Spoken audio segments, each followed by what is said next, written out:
Every Sunday morning at dawn, before the city woke, Elena walked through the iron gates of Riverside Cemetery with flowers in her hands. The same time, the same bench nearby, the same weight in her chest that no amount of visiting could lighten.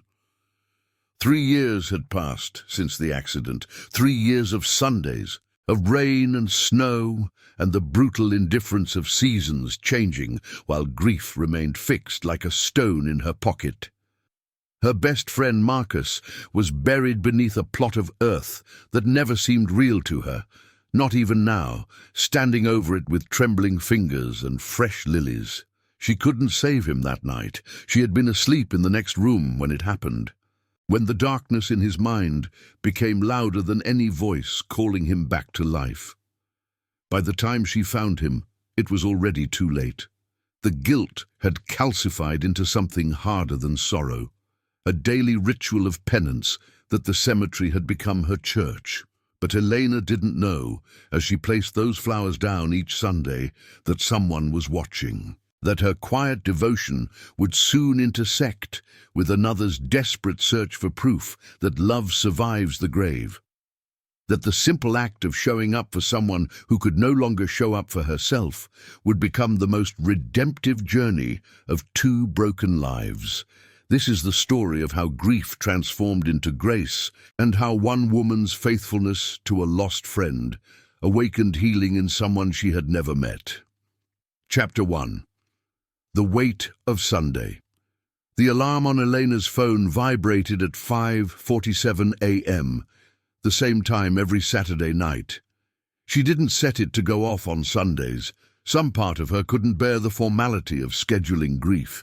Instead, she woke naturally, always too early, always in the dark, with Marcus's face the first thing her mind conjured. After 3 years, this had become her body's language, a timer that needed no clock. She moved through her apartment in silence, afraid that noise would shatter the fragile membrane between sleep and the day ahead. Her small kitchen was tidy but unloved, the kind of space that reflected a life lived sideways, going through motions, but never quite arriving anywhere. On the counter sat a ceramic vase her mother had bought her years ago, before everything happened, when the future still felt like something that belonged to Eleanor.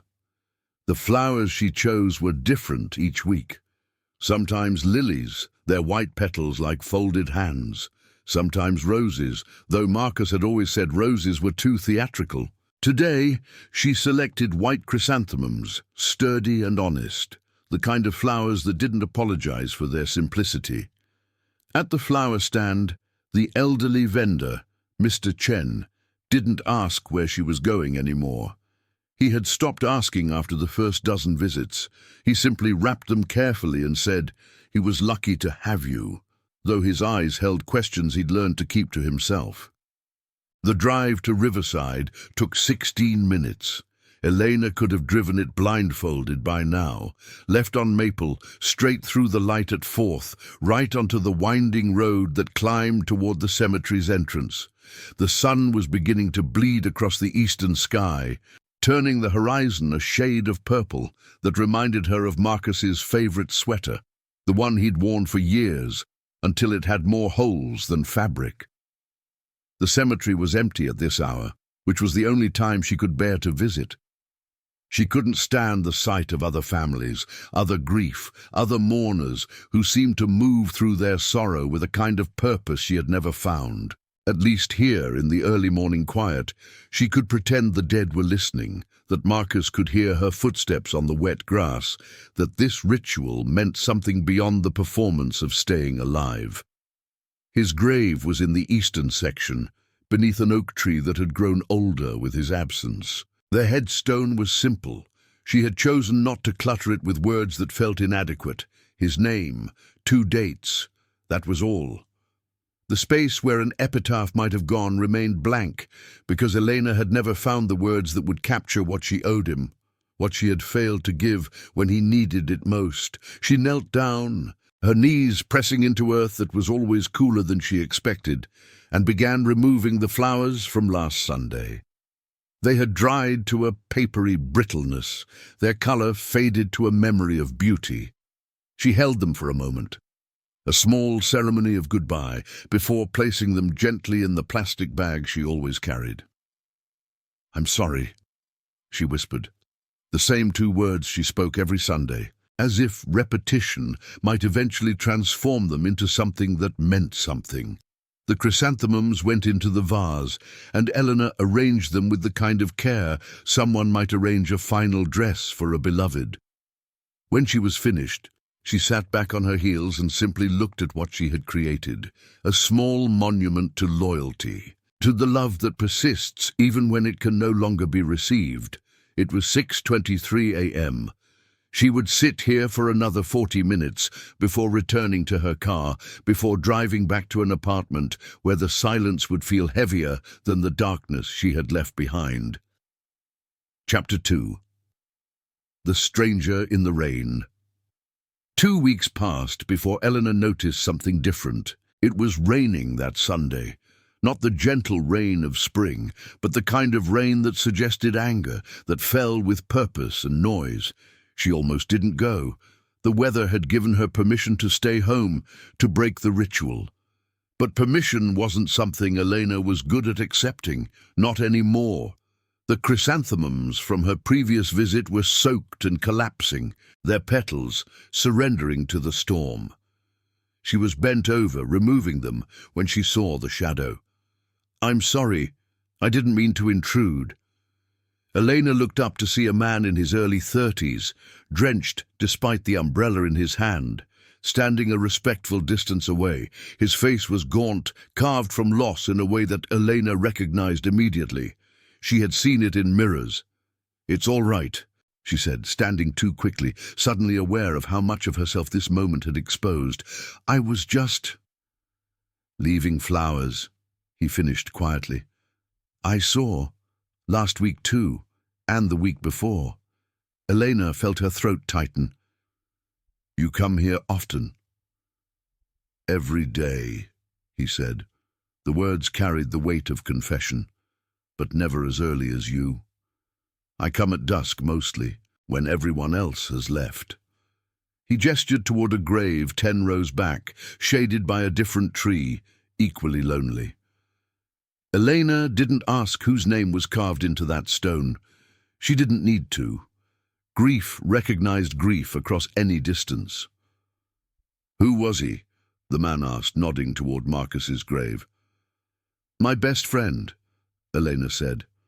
"For almost 20 years. The man looked down at the wet grass. When he looked back up, his eyes were swimming. "I lost my sister. She's been gone 4 years. I'm Elena. David." They stood together in the rain for a moment, 2 strangers separated by rows of earth, united by the same terrible gravity that had brought them to this place at this hour, performing acts of devotion for people who would never know how much they were loved. "I've never seen you here before," David said finally. "I come early, before anyone else wakes up." "That makes sense," he said. "I prefer when the world's asleep too." Elena felt something shift inside her, a recognition, a belonging to something she hadn't known existed. This man understood, not the details of her loss, but the texture of it, the weight, the way time moved differently when you were grieving. "I should go," David said, but he didn't move. Neither did Elena. "What was his name?" she asked. "Marcus," David said. Elena's breath caught. "No, my sister. Her name was Claire. I wondered if you'd tell me about your friend." They talked through the rain for 20 minutes, the umbrella doing little to shelter them from the storm. Elena told David about Marcus's laugh, the way he quoted poetry badly and made puns that were mostly terrible. David talked about Claire's kindness, how she used to volunteer at a children's hospital, how she had been planning a wedding when the illness took her. When they finally parted, David pressed his phone number into Elena's hand, written on paper he'd found in his jacket pocket, already wet from rain. "Maybe," he said carefully, "we don't have to do this alone." Elena held the paper until the ink began to blur. Chapter 3. Small Conversations. The following Sunday, David arrived at the cemetery before Elena. He stood nervously, shifting his weight, a fresh bouquet of lilies in his hands, lilies that matched hers, though he didn't yet know that was her choice too. "You came early," Elena said, more relieved than she wanted to admit. "I wanted to make sure I didn't miss you," David replied. "Is that strange? I feel like it's strange." "No," Elena said. "It's not strange at all." They placed their flowers in ritual silence, moving around each other with the caution of people learning a new language. Then they sat on a nearby bench, the same bench where Elena had sat alone for 3 years. And David began talking. He told her about Claire's hospital visits, about how she had held the hands of children who had no one to hold them, about how she'd gotten sick despite everything, despite her kindness, despite the fact that goodness rarely protected you from tragedy. Elena listened without speaking, letting his words settle into her, understanding that sometimes the greatest act of love was simply bearing witness to someone else's pain. "I blame myself," David said quietly. "Not for her illness. I know that's not fair. But for not being there enough, for letting work consume me, for all the Sunday dinners I cancelled. You couldn't have saved her," Elena said, and as she spoke she felt the words land in her own chest, searching for the places where guilt had taken root. "No," David agreed, "but I keep wondering if she would have felt less alone if I had tried harder, if I had shown up more." Elena thought about Marcus, about the night she wasn't in his room, about the million ways she had constructed her guilt into a monument to her own failure. "I couldn't save him either," she said. "I was asleep, in the next room, and by the time—" She didn't finish. David reached over and took her hand. "Comment where you're watching from. These stories of kindness connect hearts across the world." They sat in that position for the remainder of their visit. Two people who had arrived at the cemetery broken and were, perhaps without knowing it, beginning to mend. Chapter 4. The ritual expands. As autumn deepened, Elena and David began meeting every Sunday. What had started as an accidental encounter in the rain became something deliberate, something Elena found herself anticipating with a feeling close to joy. Guilt following quickly behind, as if happiness were a betrayal of the grief she owed to Marcus. David began learning Elena's small rituals. How she arranged the flowers from left to right, tallest stems first. How she always removed the old blooms before placing new ones, as if honoring them in their dying. How she spoke to Marcus in fragments, never forming complete sentences, as if she were afraid of being overheard. "Tell me something good about him," David suggested one Sunday in early November, the first real frost settling on the grass. Elena had never done this before. Grief had turned Marcus into a monument rather than a memory. Something solid and unchanging rather than a living, breathing, complicated man who had laughed and hurt and made terrible decisions alongside all his tenderness. "He used to leave anonymous notes in library books," she said, and as she spoke, she felt something in her chest loosen. He'd write little messages, encouragements, jokes, recipes, and just leave them for strangers to find. He said the world was too heavy, and if he could lighten even one person's day without them ever knowing it was him, then his day meant something. David listened with his whole body, and Elena realized that this was what she had needed, someone to witness her love, to make it real through his attention. Over the following weeks, David and Elena began to share not just their grief, but their memories. Elena learned that Claire had been a singer, not professionally, but with a voice that could make people weep in grocery stores. That she had written poetry in notebooks that David still kept, unable to read them, but unable to discard them either.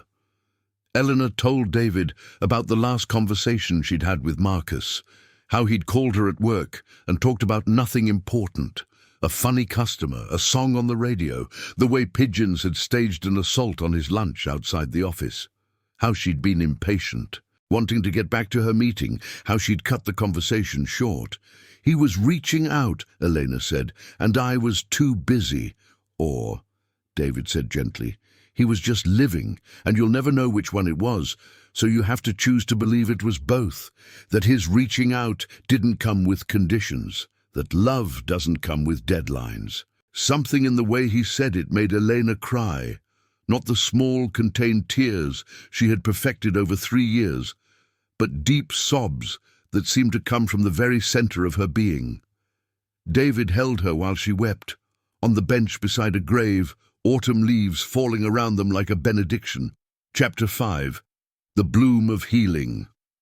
By winter, their Sunday visits had transformed into something neither of them had expected.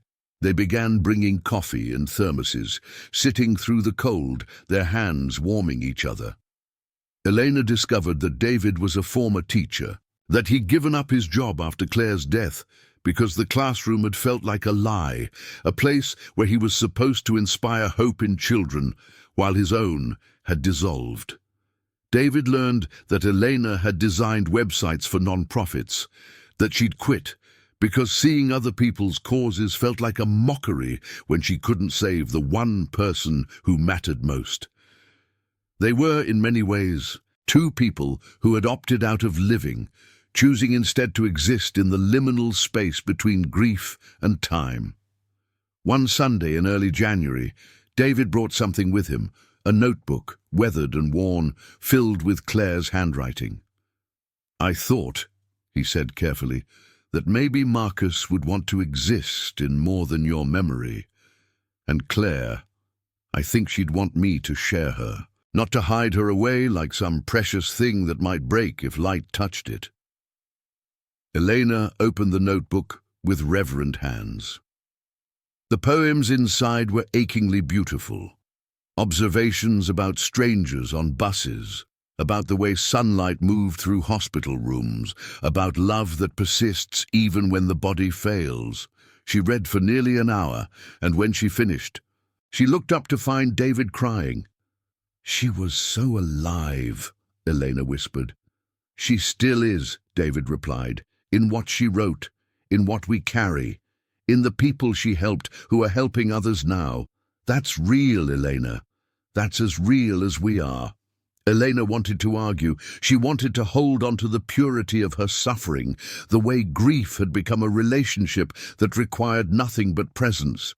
But something in David's words began to resonate, an invitation to step out of the cemetery and back into the world, carrying Marcus and Claire with them, not as anchors, but as lighthouses.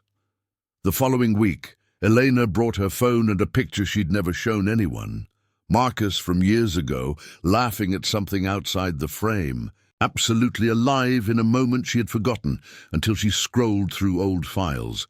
She showed it to David, and when he looked at it, he didn't see tragedy. He saw a person who had been real. Chapter 6. The Unexpected. Turn. By February, Elena and David had begun having coffee at a small cafe near the cemetery before their Sunday visits. It was a neutral space, a place where they could talk without the weight of the graves listening. They'd discuss small things, how the barista always got Elena's order wrong, how David was thinking about volunteering at the library. They'd talk about their families, the questions people asked, the careful tiptoeing around loss that characterized most relationships. "I've been thinking," David said one Sunday, holding his cup between two hands as if drawing warmth from it, "about going back to teaching." Elena looked up, surprised. She'd never mentioned her own thoughts of return, of slowly stepping back into a life that didn't revolve around the cemetery. "I think Claire would want me to," he continued. I don't know if this is terrible to say, but I think she would want me to be happy. And I haven't been happy, Elena. I've been loyal to my grief, and I mistook that for love." Elena felt something catch in her throat. "I've been thinking about taking clients again. Real ones. Non-profit work. Things that matter." "They're not mutually exclusive," David said quietly. "Honoring the dead and living. I think I've finally understood that." That afternoon, after they left the cemetery, David walked Elena to her car instead of returning to his own. He paused at the driver's side door.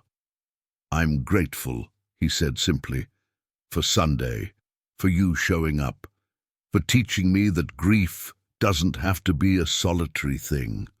Elena felt the warmth of his gratitude, and beneath it something else beginning to bloom.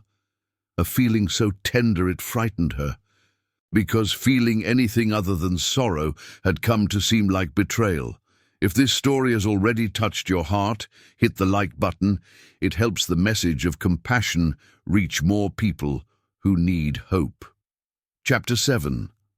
The gift. Remembered March brought the first genuine warmth of spring, and with it, a conversation Elena never expected to have. She was at the cemetery, arranging fresh tulips, Marcus's favorite, finally in season, when David arrived, not with his usual quiet knock of presents, but with something in his hands. It was a book, handmade, bound in simple cloth, but the cover bore the title, "The Sunday Garden, Stories We Carry." "I made this," David said, kneeling beside the grave to place it gently near the flowers. "I compiled Claire's poems, and I wrote about her, about what she meant to me, what she still means. I want people to know her, not as a tragedy, but as a person who loved fiercely." Elena opened it with trembling hands. The pages were filled with Claire's words, yes, but also with David's own writing, tender observations, memories, and at the end an afterword that read, "My sister believed that kindness was the most important thing. She lived that belief every day, even when her body was failing her. This collection exists because a stranger taught me that grief, when shared, becomes grace."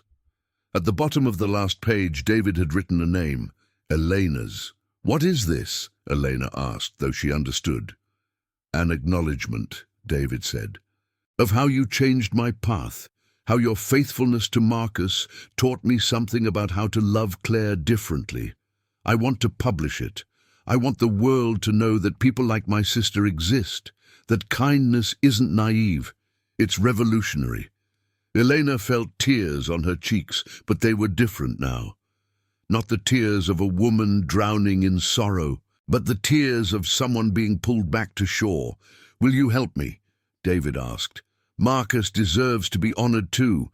I want to include something, a story, a memory, something that shows who he really was." And Elena, for the first time in 3 years, began to speak about Marcus not as a ghost, but as a man whose life, brief and complicated and precious, deserved to be celebrated rather than only mourned. Chapter 8. The Deepening. As spring blossomed into full growth, Eleanor found herself spending more time with David outside the cemetery. They met for coffee during the week. They walked through the park, talking about the future in ways that felt possible. They attended a poetry reading, featuring work by lesser-known writers, and Elena found herself thinking about how Marcus would have loved it. But the Sunday ritual continued. Every Sunday, without fail, they brought flowers to the graves, still honoring the dead, but no longer living only for them. One Sunday in late April, David brought Elena to a section of the cemetery she'd never visited. It was a small area, tucked beneath old willows, where children's graves clustered together like a held breath. Among them was a small stone marker, in memory of Grace Chen and Christopher Martinez, taken too soon by the hands of illness and cruelty. "I volunteer here now," David explained. "At the cemetery, I help maintain this section. These kids, some have no one to visit them, families too broken by grief to come. And I thought, Marcus and Claire wouldn't want these children to be forgotten." Elena understood immediately. This was David's way of expanding his love beyond personal tragedy into something larger. This was what happens when grief transforms into purpose. The following Sunday, Elena brought flowers not just for Marcus, but for the small section David had shown her. Over the next weeks, a tradition began to develop. They brought extra flowers, simple ones, affordable ones, and left them at graves that bore no visitors. They didn't speak about it. They simply moved through the cemetery as caretakers of memory, honoring the dead through attention and presence. Other visitors began to notice. An elderly woman approached them one Sunday to ask why they cared for a grave they clearly didn't know. Eleanor explained about David's voluntary work, about how all loss deserved recognition. The woman, Mrs. Okafor, began bringing flowers too, and she brought her granddaughter, who was moved by the sight of two people, not related, caring for children they'd never met. Within 2 months, a small but devoted group began gathering at the cemetery on Sunday mornings. 6 people, then 8, then 12. They didn't speak of it as activism. They simply came, brought flowers, and honored the forgotten dead. Chapter 9. The circle completes. On the first Sunday of June, exactly 3 years and 6 months since Elena had first begun her solitary visits, the cemetery felt transformed. What had been a place of isolation had become a place of gentle gathering. 23 people, some strangers to each other, moved through the grounds together, their flowers creating a garden of remembrance. Elena stood beside Marcus's grave, and David stood beside hers.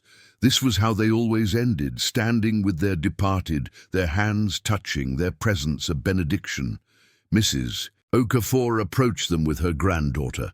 "I wanted to tell you," she said, "that my daughter, she lost her husband 10 years ago. She hasn't visited his grave in 4 years, too much pain. But she heard about what you're doing here, and she's coming next Sunday.